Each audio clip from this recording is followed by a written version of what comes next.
It's always a privilege to welcome to MSU Today Michigan State University President Samuel L. Stanley Jr., MD. President Stanley's one-year anniversary as president of MSU was on August 1st. This conversation is an opportunity to look back on the past year and look ahead to the 2020-21 academic year and beyond a bit at MSU. President Stanley, always good to talk with you. It's great to be with you, Russ, and thanks so much for having me. How would you describe your first year? Just reflect a bit. Wow, it's been amazing, and so I think the first thing I have to say is that the welcome I've had, the support I've had from the campus community, from outside of our campus, from the board of trustees, from so many different constituents has been extraordinary.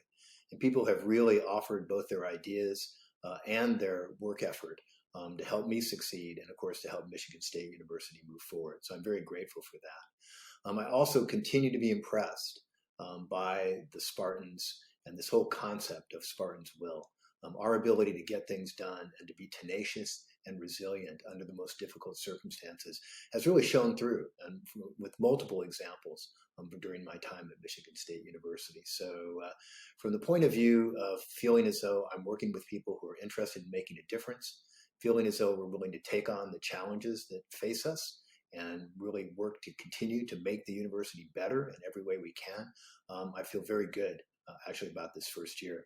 There's certainly been more challenges than I could have anticipated. Some things took place that I think I certainly neither me nor anyone else could have anticipated. This pandemic, of course, being the leading one, it's really unprecedented in how it's affected all of us. But I think, again, I've been impressed by the university and how we've worked to get through it, as well as our alumni and all of our other supporters and how they've stuck with us. So I think that's probably the most vivid impression I have of the time. But just getting to know Michigan State University has been great. Getting to know the people of Michigan State University specifically, and the wide variety of people we have, the great diversity of our students, faculty, and staff, all of which, again, has made my first year, I think, very memorable. And you've touched on a lot of it there, sir, already, but what would you say was the best thing about your first year at the helm of MSU? I still can't get over how fast we were able to execute the switch from pretty much almost mainly in-person learning to remote learning. That was a challenge, a logistical challenge, a philosophical challenge. It really required people to think about, many of our faculty and staff, to think about education and teaching in a way they hadn't before. And yet they did it. And we did it in a very, very short time frame. And I think our students really benefited. So they were patient because it wasn't always perfect. But they really stuck with us. And I think we ended up with, I see, as a pretty darn successful semester from a very, very risky position. So that work was really impressive. And that's probably the thing that stuck with me the most. And you know, sir, we've learned a great deal about the coronavirus since classes moved to remote learning last March. How will the campus be different this fall? So it's a great question, Russ. And there's so many different ways. But I think the key thing is, as we looked at coming back for the fall, we wanted to give people options. We basically wanted to provide options. We knew from some of our students that they had trouble learning online. There might be issues around internet. There might be just the way in which online courses are delivered that they found problematic. And many of them were asking and hoping for the opportunity to come back on campus. We had a number of students who had laboratories, which they could not really do effectively online. They wanted to come back as well. And then we had students in the creative arts, for example, who, again, music and other areas, disciplines, where remote learning really wasn't giving them what they needed. So we had demands from students essentially to come back. And at the same time, that was paralleled by many of our faculty who, again, felt as though while they enjoyed remote teaching, or at least had been able to do remote teaching, they felt that in-person was more important. So listening to that, we wanted the opportunity to bring students back. At the same time, safety has always been our paramount component. So what we've tried to do is create an environment where we could offer in-person classes safely. That turns out to be mostly just small classes. That turns out to be the specialized kind of laboratories I've talked about. That turns out to be teaching in the creative arts and so on. So that represents about 25, roughly, let's say, % of the classes we're offering are fully in person. The remainder of our classes, most of them are going to be online/remote courses. And that's because there's a lot of those classes, large classes, Psychology 101, Calculus 101, that by definition would be very difficult to teach in person safely with COVID virus, where it is now. So even with masks and social distancing, we don't really have classroom space, and it really wouldn't be feasible. So those classes are mostly online. Some of those classes will have recitation components that are in person, so creating a so-called hybrid class. So you would have some in-person experience, and so that represents part of our classes as well.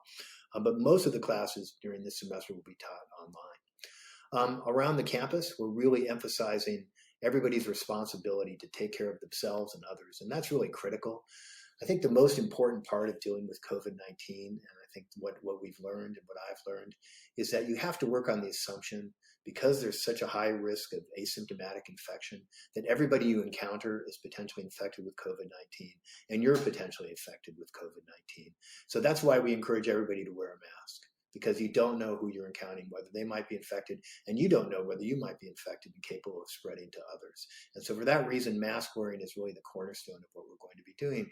And we've really asked people to do it, whether they're inside, anytime they're in an inside space other than alone in an office or a dorm room, or with your roommate in a dorm room, or we've asked them to wear it outside as well, particularly because we know when it comes to changing classes, when it comes to potential lines to entering dormitories or dining halls, there's too many opportunities, we think, for people to forget, to maybe not social distance and be in contact when they're not wearing masks. And we want to reduce those risks by asking people to wear a mask when they're outside as well. There's exceptions if you're going out for a jog, if you're riding a bike, if there's areas where you can be isolated, then we recognize that.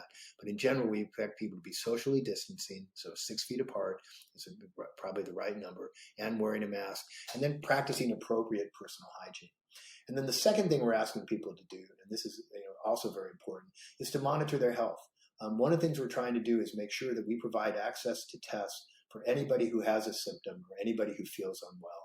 So if you don't feel well, if you have symptoms of COVID-19, we want to make sure you can get tested. And so that's working through either student health or employee health and your private physician. We want to make sure that you can get tested. We want to make sure you're monitoring yourself. So every day when you wake up, if you have a thermometer, taking your temperature. Every day, do you have a cough or a headache or fever or any symptom that might suggest COVID-19? We actually have a checklist you can go through to help you do this. We want people to do this every day, both faculty, staff, and students, both doing this. Again, to make sure that you get into the health system if you have a symptom. At the same time, we're also going to do contact tracing when we discover cases on campus, and there will be cases on campus.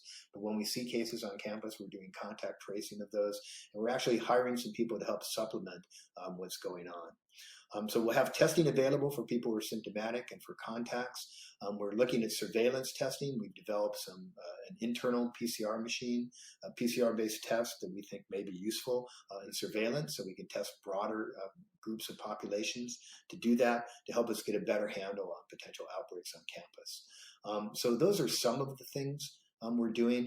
And it's all cemented, again, though, by personal responsibility. So we've created a campus compact that talks about all of our commitment to follow these rules about mask wearing and social distancing and so on. And at the same time, outlines our responsibility to be aligned with public health orders that come from the governor's office or from Ingham County Health.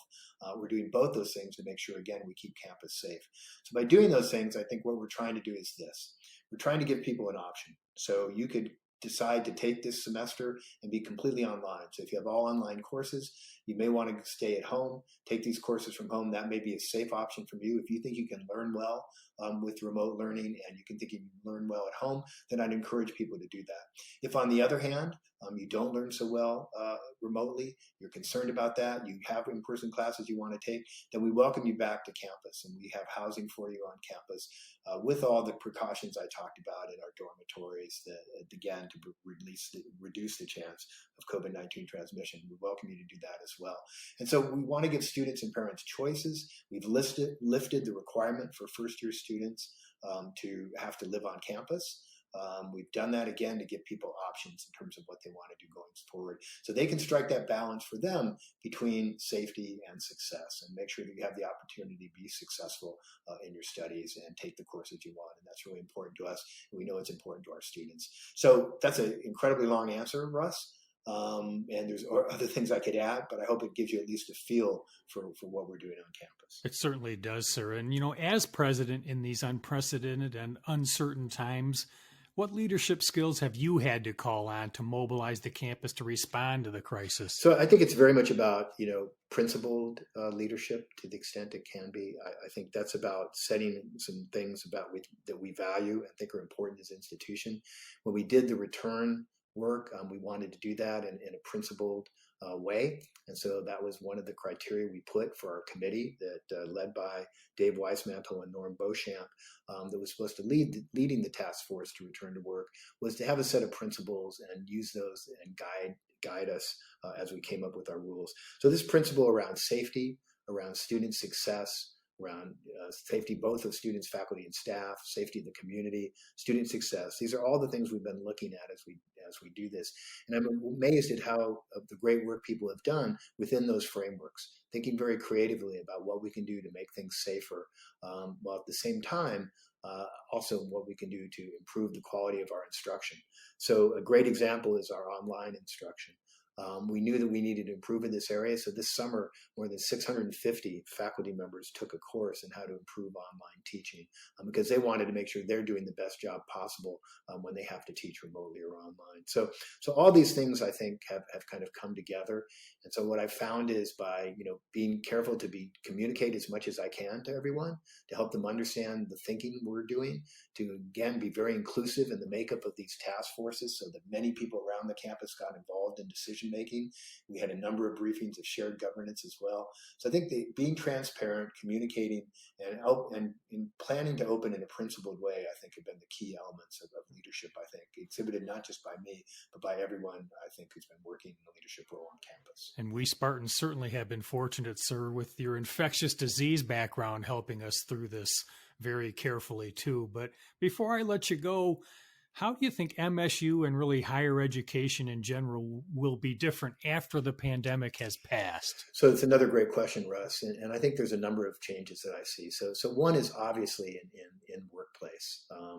We have a number of people who work as support staff, as administrators. And I think what we're seeing is that there's been a remarkable ability of those individuals to adapt and work productively remotely. And that's something that I think, I hadn't really anticipated that we would be successful. I think it's challenging for many of them. And I, again, appreciate the hard work they put in. Many of them have kids at home, particularly over the summer.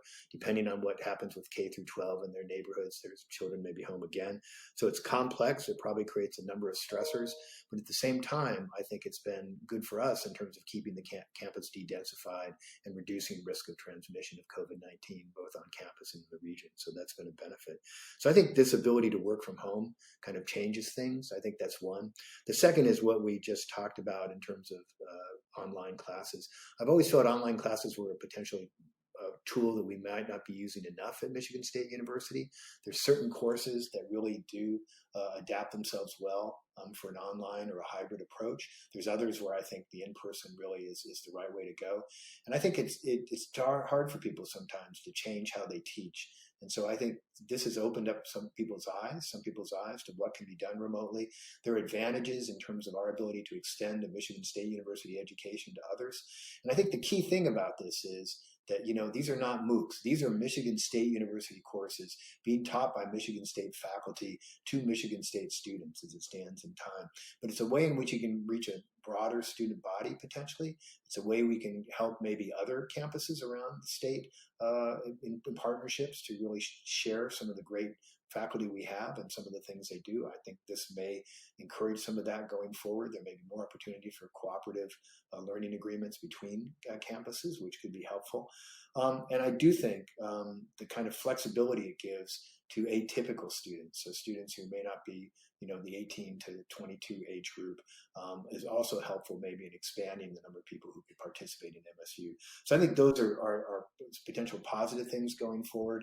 But it also has reminded us how much of the campus experience is important too. So at the same time, the desire of students to get back to campus remind us, I think, of how much the socialization component of this chance to come and meet people, the network you form, how important that is as well. And I think whatever we do, we have to make sure this reminds us, we have to make sure we really preserve that component of MSU. a lot of the unique traditions we have at MSU, and of course the pride of being a Spartan, that comes, I think, from having walked on the campus to a large degree. So make sure that we're maintaining that, I think, is very important. Well, President Stanley, congratulations on your first year at the helm of Michigan State University, and all the best in year 2 and beyond. Thank you, Russ. I appreciate that, and I look forward to talking again when we get the chance. It's wonderful to have the chance to talk with you and to communicate, hopefully, with the listeners out there on the amazing things that are happening at MSU. That's Michigan State University President Samuel L. Stanley Jr., MD, and you can keep track of all he's up to at president.msu.edu. And I'm Russ White. This is MSU Today.